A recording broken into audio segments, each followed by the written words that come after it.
ታዋቂው ባለሀብት አቶ ወርቁ አይተነው ለዚህ በጎ ዓላማ የሚውል 15 ሚሊዮን ብር በመለገስ የጀግንነት ስራ ሰርተዋል።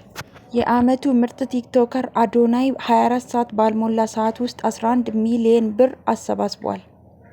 ሰላም ጤና ይስጥልኝ ውድና የተከበራችሁ የቻናሌ ቤተሰቦች እንዴት ናችሁ? እኔ ደህና ነኝ፣ እግዚአብሔር ይመስገን። ነጻነት ነኝ። ለቻናሌ አዲስ ከሆናችሁ ሰብስክራይብ ማድረግ አትርሱ። ቪዲዮ ከተመቻችሁ ላይክ፣ ሼር፣ ኮሜንት እንድታደርጉ በአክብሮት እጠይቃለሁ። እስከ ቪዲዮ ፍጻሜ አብራችሁን ቆዩ። ታሪካዊ ድል የርህራሄ ጥግ 24 ሰዓት ባልሞላ ሰዓት ውስጥ 11 ሚሊዮን ብር ተሰበሰበ። ይህ ከምንም በላይ የሆነ ታምር ነው። የዓመቱ ምርጥ ቲክቶከር አዶናይ በሕጻጽ ለሚገኙ ወገኖቻችን የጀመረውን የ100 ብር ቻሌንጅ የኢትዮጵያ ሕዝብ አንድነት ለዓለም በተግባር አሳይተዋል። አንድ ቀን ሳይሞላው 11 ሚሊዮን ብር መሰብሰብ ተችሏል። ለወገናችሁ የደረሳችሁ 100 ብር እያላችሁ የደግነት ማዕበል የፈጠራችሁ ሁሉ ታሪክ ሲዘክራችሁ ይኖራል። ይህ ድል የሁላችንም ድል ነው። የኢትዮጵያ ሕዝብ ሆይ ክብር የሰጣችሁት 100 ብር ተደምሮ ዛሬ ለሺዎች የህይወት ተስፋ ሆኗል። በሕጸጽ የሚገኙ እናቶችና ህጻናት ዛሬ በእናንተ ምክንያት ፈገግ ይላሉ። አንድነት ሲኖር ተራራው ይናዳል። ርህራሄ ሲኖር ህይወት ይለመልማል። የደግነት ተምሳሌቷ ሰላም ተስፋዬ ለሕጸጽ ወገኖቿ የ100 ብር ድጋፍ አድርጋለች። ተወዳጇ አርቲስት ሰላም ተስፋዬ በችግር ውስጥ ላሉት የሕጸጽ ወገኖቿ የ100,000 ብር የገንዘብ ድጋፍ በማድረግ አለኝታዋን በተግባር አሳይታለች። በቃል ብቻ ሳይሆን በእውነተኛ ተግባር የህዝብ ልጅነቷን ላስመሰከረችው ሰላም ከፍ ያለ ክብርና ምስጋና ይገባታል። በጎነትሽ በብዙ ተባዝቶ ይመለስልሽ።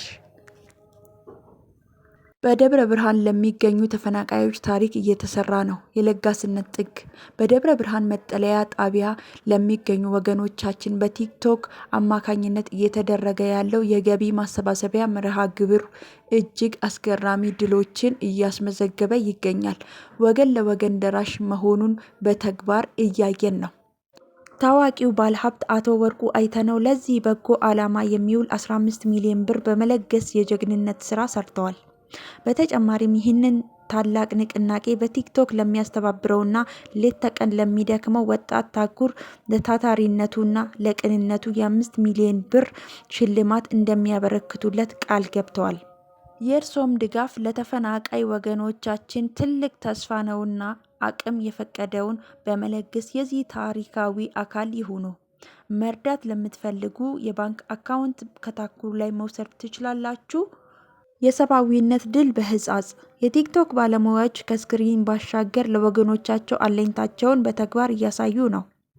በኢትዮጵያ የማህበራዊ ሚዲያ ታሪክ አዲስ ምዕራፍ እየተጻፈ ይገኛል። ታዋቂ ቲክቶክ ተጽዕኖ ፈጣሪዎች ለወገኖቻቸው ያላቸውን ፍቅር በቃላት ብቻ ሳይሆን እልህ አስጨራሽ በሆኑ የመስክ ስራ እና የቁሳቁስ ድጋፍ በተግባር እያሳዩ ነው።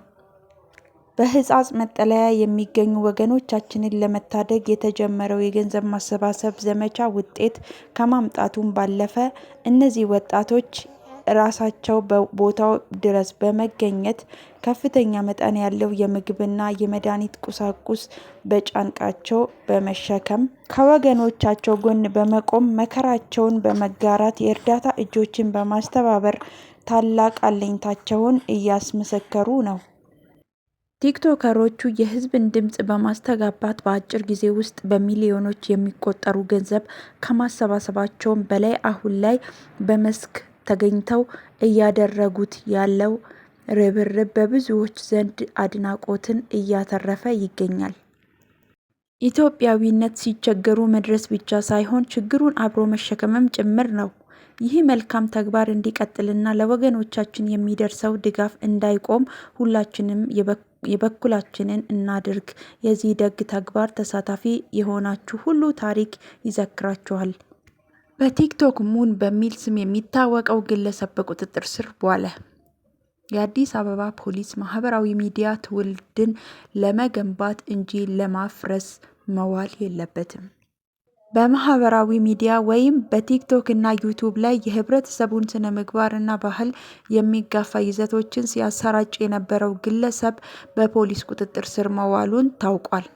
የአዲስ አበባ ፖሊስ ባወጣው መግለጫ መሰረት በንፋስ ስልክ ላፍቶ ክፍለ ከተማ ወረዳ 6 ነዋሪ የሆነው ናትናኤል ባደገብሬ በተለምዶ ሙሉ እየተባለ የሚጠራው የታሰረባቸው ዋና ዋና ምክንያቶች ለማየትም ሆነ ለመስማት የሚቀፉ በንግግር ሊገለጹ የማይችሉ አጸያፊ ቃላቶችን በመጠቀም ይዘቶችን ማሰራጨት፣ ልቅ የጾታ ግንኙነትን የሚያበረታቱና የሚያስፋፉ መልእክቶችን በተደጋጋሚ ለተከታዮቹ ማቅረቡ፣ በተለይም በታዳጊ ህጻናት ስነ-ልቦናና ሞራል ላይ ከፍተኛ አሉታዊ ተጽዕኖ ማሳደሩ ተጠቅሷል።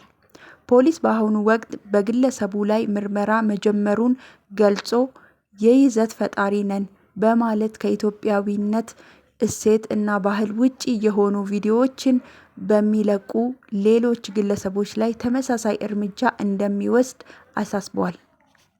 ውድ ቤተሰቦቼ ዛሬ ይዤላችሁ የመጣሁት ቪዲዮ እጅግ በጣም አስገራሚ ነው። በአንዱ በኩል መጥፎ ተግባራትን የሚሰራ ሙን ወይም ናትናኤል የተባለውን ግለሰብ ነው። በአንድ በኩል ደግሞ በጎ አድራጎትን እያደረጉ የተፈናቀሉ ወገኖቻችንን የሚረዱ ግለሰቦችን ነው። እንግዲህ ይቺ ዓለም ተቃራኒ ናት። እጅግ በጣም ያሳዝናል። ይሄ ግለሰብ በመታሰሩ እኔ ራሱ በጣም ደስ ብሎኛል። ምክንያቱም በተለይ ሴትን ክብር ዝቅ የሚያደርጉ ንግግሮችን ሲናገር በቲክቶክ ላይ እንመለከተዋለን። በተለይ ሴትን ልጅ በጣም ነው የሚጠላው ይሄ ግለሰብ። የሴትን ልጅ ሞራል በጣም ነው የሚነካው። ሴትን ልጅ በአደባባይ ማዋረድ በጣም ነው የሚፈልገው። የደረሰበትን ነገር ባላውቅም ግን ሴትን ልጅ መበቀል የሚፈልግ አይነት ሙድ ነው ያለው። ይህ ግለሰብ በመታሰሩ እኔ ራሱ እጅግ በጣም ደስ ብሎኛል። ማለት ተምሮ መውጣት አለበት ብዬ የማስብ ነኝ። እንግዲህ ከዚህ በተረፈ ደግሞ በደብረ ብርሃንና በሕጸጽ ትግራይ ክልል ያለውን ረሃብ ሁላችንም በጋራ እንታደግ ለማለት እፈልጋለሁ። እንግዲህ ብዙ ወገኖቻችን እየደረሱ ይገኛሉ። እነ አዶናይ፣ እነ ጃኒ፣ እነ ፊዮና፣ ሁሉም እነ ጆን ዳንኤል እንግዲህ እየደረሱ ይገኛሉ።